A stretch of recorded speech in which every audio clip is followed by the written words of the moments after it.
Dans cette vidéo, je vais vous introduire la croix de base. La croix de base, c'est le parcours que chaque personne va devoir emprunter pour faire tout ce travail et découvrir toutes les forces qui sommeillent à l'intérieur de nous, faire face aussi à notre passé, à notre éducation et par la même occasion s'en libérer et avancer. La première chose que l'on va faire, c'est vous aider à prendre contact avec votre énergie, apprendre à la ressentir et puis aussi allumer les petites flammes à l'intérieur de vous. Donc, vous me connaissez bien, ou ceux qui ne me connaissent pas, donc je suis thérapeute en shiatsu et l'énergie, ça me connaît, donc c'est réel. Qu'est-ce que moi je ressens en dessous de mes doigts lorsque je pose les mains sur une personne? Eh bien, je peux ressentir sa respiration primaire, je peux ressentir les émotions, je peux ressentir comment le flot à l'intérieur circule. Et ça, en fait, évidemment, je me suis entraînée beaucoup parce que j'ai plus de 20 ans d'expérience dans le domaine, mais nous sommes tous capables de réveiller cette connexion que l'on a avec l'intérieur de nous. C'est juste une question de pratique. Et si je vous explique exactement comment faire, eh bien, au fur et à mesure, vous deviendrez de plus en plus responsable pour que vous puissiez faire des changements dans votre énergie au moment où vous en avez besoin. Dans le chemin, la première chose que l'on va introduire ensuite, eh bien, ce sera l'arbre. Pourquoi l'arbre? Eh bien, c'est celui qui nous donne un petit peu la première image de ce qu'est notre conscient, notre inconscient et comment finalement on se sent. Je pense que si vous avez déjà fait l'expérience d'avoir cette image de l'arbre avec moi, eh bien vous avez tous eu des images différentes. Pour certains, c'est un petit tronc. Les feuilles, il n'y en a peut-être pas beaucoup. Pour d'autres, il y a beaucoup de feuilles, il y a beaucoup de fruits. Par contre, des racines, il n'y en a pas. Et donc ça nous montre simplement la façon dont vous êtes placé dans ce monde. La connexion que vous avez avec vous-même et la connexion que vous avez avec la terre, non pas comme quelque chose qui n'est pas concret, mais vraiment cette terre où vous avez les deux pieds dessus, qui vous sert aussi de ressource. Sur cette terre, il y a bien évidemment l'alimentation que l'on va y trouver, mais il y a aussi les connexions, donc votre mari, les amis, la famille, voilà, tout ça c'est notre terre en fait, c'est notre terreau. Et puis il y a ce côté avec la connexion avec ce que l'on appelle le divin, c'est cette connexion avec le spirituel. Vous savez, depuis la nuit des temps, il y a toujours eu des philosophes, toujours. Des gens qui se sont posés des questions de comment fonctionne le monde. Et ils ont pu, grâce à une connexion avec eux-mêmes et une connexion avec ce que l'on appelle tout autour de nous, trouver des réponses pour guider un peu les gens qui n'avaient pas accès à cette connexion.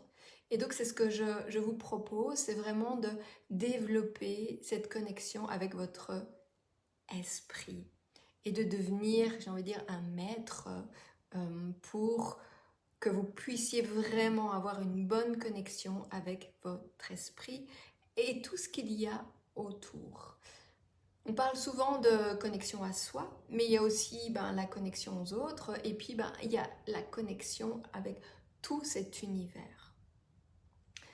Une fois que on a bien compris ça et qu'on commence un petit peu à voyager là-dedans, eh bien, on se rend compte que notre arbre, il peut vraiment nous servir de dépositaire. C'est là où on va venir en fait déposer après chaque process, chaque méditation, chaque prise de conscience. Un peu comme si, vous savez, à l'automne, il y a toutes les feuilles qui tombent et qui viennent nourrir la terre. Eh bien, c'est un peu ce qu'on fait. Et l'arbre, en fait, il a cette capacité de transformer. Comme la terre a la capacité de transformer les feuilles en nutriments pour la terre, et puis cette terre va venir nourrir l'arbre et monter dans les sèves, monter sous forme de sève et puis aller dans les feuilles. Voilà, et c'est un peu ça en fait que l'arbre va nous servir. Donc c'est vraiment super important de développer cette connexion à notre arbre. Ensuite, eh bien, on va apprendre à réveiller son anima. Son anima, c'est simplement prendre conscience que l'on a une force qui est beaucoup plus yin, c'est-à-dire beaucoup plus douce, beaucoup plus rentrée à l'intérieur, beaucoup plus féminine. Et dans ce monde aujourd'hui, peut-être qu'on a plus été poussé par le côté action, notre animus qui est il faut passer à l'action, il faut se défendre, il faut faire. Et on a très peu de contact avec ce côté-là en nous. Et donc, il est important de prendre contact, la même chose, faire face et libérer tout le potentiel.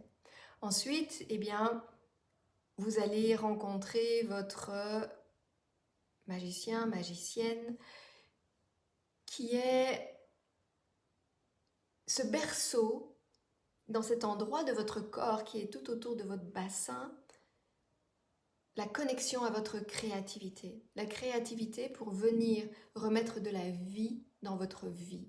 Et comment est-ce qu'on fait ça? Simplement en ayant de nouvelles idées. Ensuite, vous allez aussi rencontrer votre ange du renouveau. Alors, moi j'ai appris que normalement il était appelé l'ange de la mort. Et en ayant une conversation avec une cliente, voilà, on en est arrivé que finalement, le meilleur nom qui correspondait, c'était l'ange du renouveau. Et j'aime beaucoup ça. Vous devez le considérer comme votre meilleur ami. Ensuite, eh bien, vous allez rencontrer votre gardien du cœur. Gardien du cœur pour aller finalement faire un nettoyage au niveau de votre cœur, comprendre les comportements, comprendre quelles sont les émotions qui sont refoulées pour que vous puissiez les libérer, y avoir accès et que votre cœur devienne plus fort et se tranquillise. Voilà. C'est la seule façon finalement de naviguer à travers les angoisses qui nous fait peur, tout ça, c'est d'aller y faire face, comprendre le pourquoi et ensuite on peut évoluer. Et puis, eh bien, nous allons rencontrer votre animus. Votre animus, c'est ce qui va remettre de la force et du mouvement. Alors, on ne le fait pas, ça dépend évidemment des cas, mais moi je n'aime pas beaucoup le faire en début de process parce que avant de passer à l'action, je pense qu'il faut d'abord venir remettre du calme, de la paix à l'intérieur de nous, donc de se connecter avec des forces beaucoup plus féminines avant d'aller chercher le mouvement et l'action.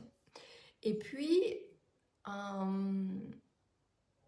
une force que moi j'aime vraiment beaucoup, c'est d'aller se connecter avec notre instinct animal.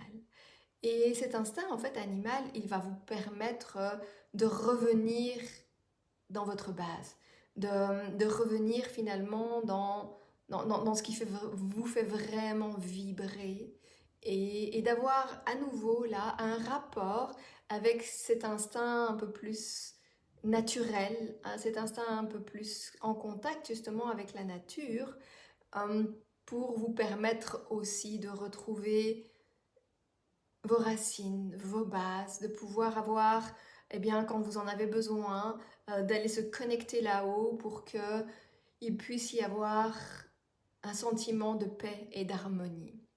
Voilà, et donc ça, c'est un peu ce qui correspond à la croix de base où on se connecte d'abord en bas et puis on monte là-haut et puis il y a aussi certains alliés qui sont considérés un petit peu sur le côté. Voilà, et donc ça va nous permettre vraiment de voyager à l'intérieur de notre corps. Voilà. Et donc, je vous propose de faire une vidéo pour chaque archétype, pour chaque force, et ainsi vous pourrez aller les visionner quand ça vous conviendra le mieux, et ça vous permettra de les visionner une fois, deux fois, voilà, autant de fois que vous voulez.